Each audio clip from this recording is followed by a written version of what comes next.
Hi, it's Dr. Pam Garcia, and I am thinking today about a topic that I think is really important for a lot of people to master, and it is the topic of boundaries. Boundaries are basically, if you think of them in the most simple sense, it's the place where one of us ends and the other one begins, and it's really important in relationships. It's really important in terms of your self-care, and it's important in terms of reducing your anxiety level. So I want to discuss a little bit about that today.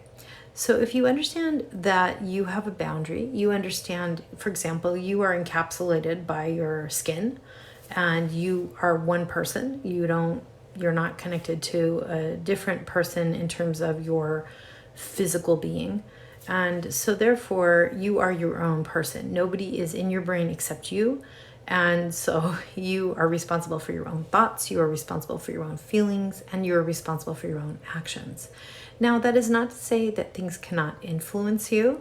When you choose to let things in, you can allow things to influence you. So if somebody gives you a compliment or praise, you're lowering your boundary and you're realizing what they're saying, you're thinking about it, you're deciding to agree with it, you're letting the praise in, and it allows you to feel good.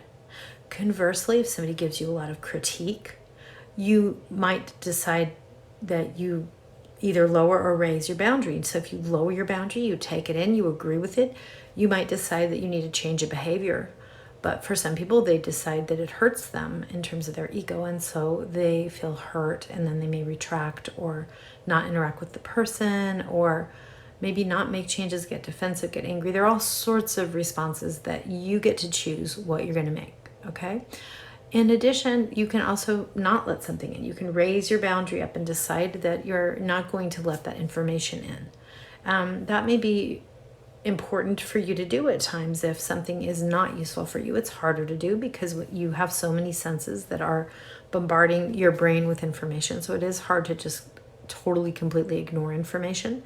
However, you could make a choice to actively discern the information that you receive. So you can say, is this information true? Is it useful? Is it valid for me? Is it going to help me in some way to consider it and use it? Or is this discounting, diminishing, or even distorted information that maybe isn't that useful to me reaching my goals? In such case, you can say no to that information. That is a boundary that you can set for yourself.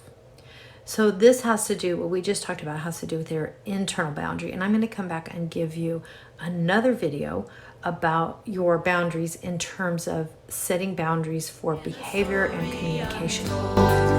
This is my life, and I'm free to unfold.